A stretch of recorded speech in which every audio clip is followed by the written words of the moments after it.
Take it from me, you do not want to buy backups of these products. Let's go ahead and get started with the video.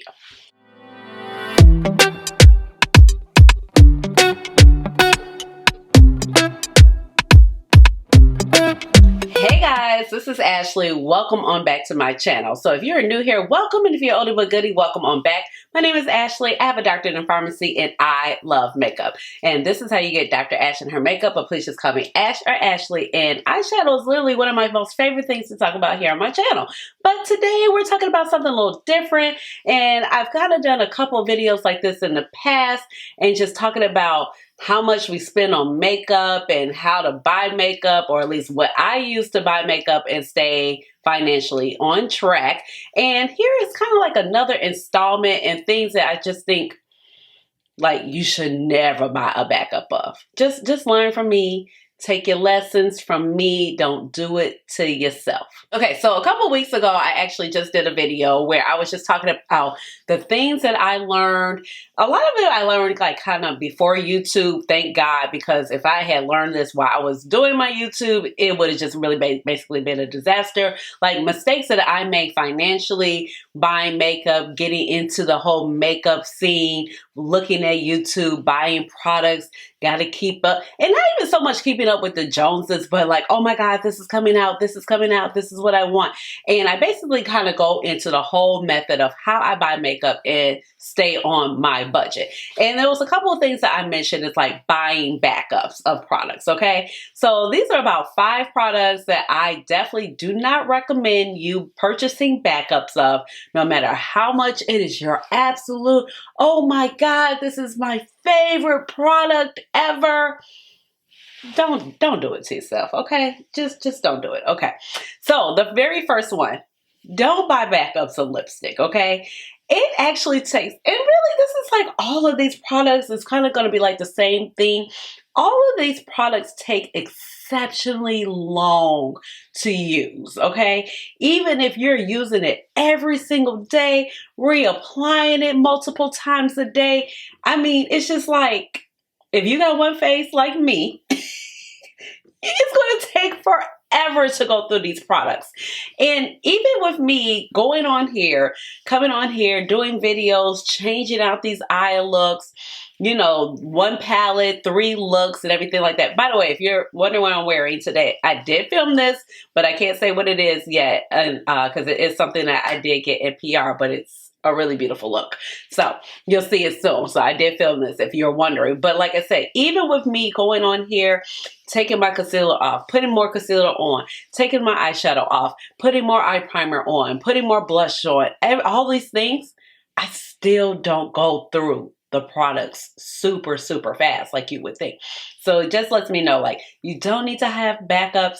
And then makeup is so good nowadays that even if you love your favorite product, 9 times out of 10, something else is coming down the pipeline that you're going to want to try, that maybe you're going to fall in love with more. So these are like things that you just really shouldn't buy backups of unless you just notice to try to true. Or if you're going to buy a backup and maybe there's a Sephora sale or some type of discounted sale coming up on it, do it when you're pretty much close to being out of that product, okay? Because at this point, we can get our hands on pretty much anything that we want, okay?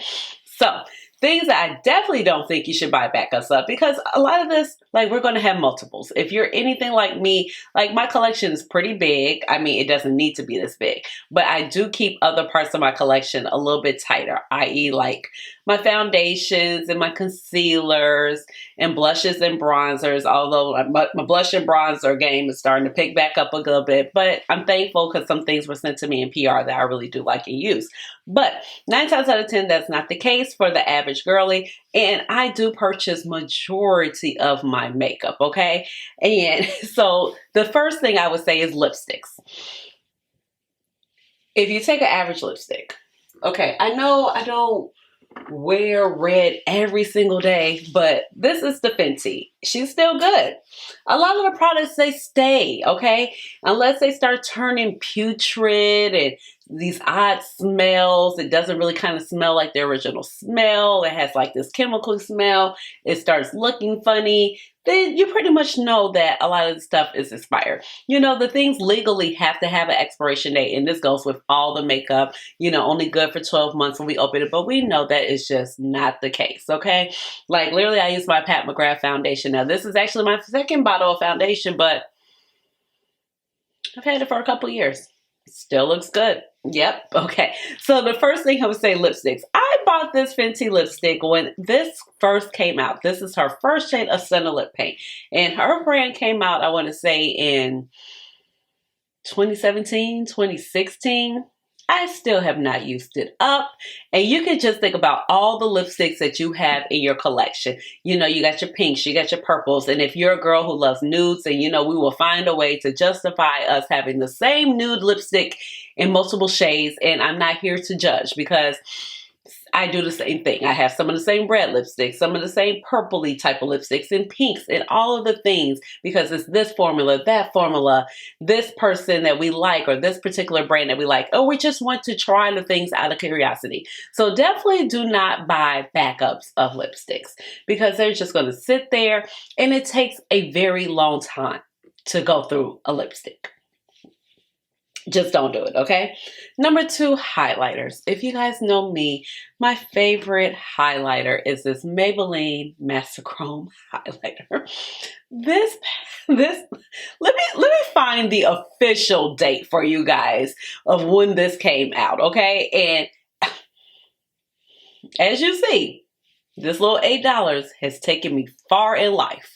But I'm going to get you the real date. Just give me a sec. All right, I looked it up, and thanks to good old internet, it said that this collection came out 6 years ago.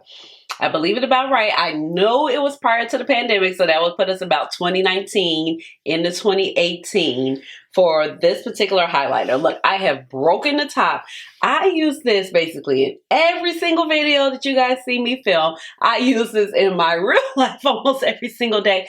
And granted, I do have other highlighters and things that I have used, but this is just such a beautiful formula. It kind of came on the time where like highlighters was still very popular. Anastasia was still like running the game with the highlighters. Becca, Becca was really huge, and I just had to have this. And Maybelline Master Chrome was like in the running. Like, they had several different highlighters. They were affordable. I'm at this point, I'm just on a mission to use it up.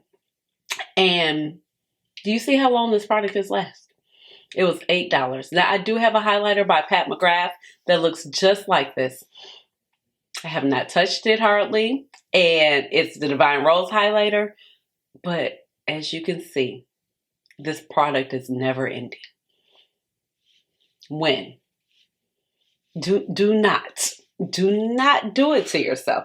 You're never going to go through it. Like, panning it was just an achievement in itself, let alone actually trying to literally finish this product up. So highlighters, definitely something. Of course, you're going to have your different shades. You're going to have your different textures. All the same things I just said about the lipsticks. But definitely highlighters. Do not buy backups of these products, okay? My number 3, foundations. Just don't do it, okay? They take an extremely long time to go through, okay?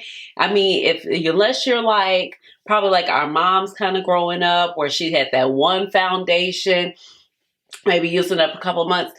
If you're on this channel, 9 times out of 10, you have quite a few foundations that you can choose from, that you're probably rotating in and out. You're probably getting good use of it. But think about how long it takes you to use that product. And that is a product that, even though it lasts for a pretty long time, it does tend to kind of expire on you a little bit faster than some of the other products. Definitely do not buy backups of it. It's already sad enough. Like, if you're a person like me, if you're one color in the wintertime, then you get a little bit of sun, you're this color, and then you go on to another color, and then you got to be a whole nother end of the color wheel or the spectrum of your shade range, if you're anything like me, you don't need a backup, okay? Because you already need several shades to make it through the entire year. So there's stuff that I'm just now being able to get back to wear because in the summertime, I couldn't even touch it. So definitely do not buy backups of your foundation. Sometimes I will say, like, you know, my Urban Decay Face Bond foundation, I do have it like in the shade that's kind of like this particular shade basically when it first came out, and then I figured out that I really liked the foundation, but I needed a much deeper shade for the summertime. Things like that are okay, but just buying backups to have it, I would definitely advise it. And like I said, there's always going to be something else that comes out that's going to grab your attention, and then you're just going to have this whole backup drawer that's just like going to waste, that you've never even touched. So, you know, we think about it, the makeup is expensive. We need to figure out a way to like keep our coins in our, you know, in our pocket, okay? Now, bronzers and blushes fall in the same category as these highlighters. It takes forever. Forever. It's the same thing I just said about the highlighter. Don't do it to yourself with the bronzers and blushes, and especially if the blush is a cream product, because we pretty much know that a lot of times it's going to attract more bacteria than others, and the product might become hard pan. It might not have that same color payoff. Now we are kind of like getting in that trend where we're not doing so many cream products that are like in a traditional compact, but we're kind of doing like, you know, the kind of like how the Rare Beauty situation is, where they're kind of have the doe foot applicator, and those apply so much more better. So much more, but that's terrible English, but they apply a lot better. The longevity of them lasts a lot longer, and it's just a more solid product than actually using a cream version that's in a compact. So that is about the 5 products that I definitely recommend that you do not buy backups of, even if something you use every day. Like I will also equate like my Benefit Cosmetics brow pencil in the shade 3.75 that I always tell y'all that I'm wearing when I go ahead and apply my eyeshadow. I used to buy backups of it, and then it'd just be like in the drawer. And I just thought about it. I was like, I can stop doing this. You know what I mean? When I am running low, there's an Ulta around the corner, or I can do like same day delivery sometimes with Sephora, and I can just pick up what I need and keep it moving. Because if I decide I want to try something else, or just sometimes you just have the money sitting there and it's like you're not using the product and you just didn't need it at the moment. So like I said, once again, these are the products that I definitely recommend you should not be buying backups of, because 9 times out of 10 you're going to want to try something else. Something else is going to come out. It's going to be like all sparkly. It's going to be the rage. Your friend's going to be like, have you tried the new such and such? Have you tried the new such and such? And you feeling guilty because you have this backup drawer that you haven't even touched. And a lot of times, you know, you're wasting your money. So these are the products that I recommend that you should not buy backups of, and just keep your money in your wallet. You know, you won't miss it. So leave me a comment down below. Give this video a big old thumbs up. Let me know what you have learned in your makeup journey. Like, what products do you not need to buy so much of? I know I don't need to buy so much of eyeshadows, but you know what? Just leave me alone, okay? Just leave me alone. So leave me a comment down below. Give this video a big old thumbs up. Hit the notification bell so you know when I come out with another video, which will be soon. And subscribe to my channel, because you know I would love to have you here at my little makeup family. And that being said, you already know what time it is. It's time for the chitties. Hey, hey, hey, chitties. Chitties. All right, y'all. Bye.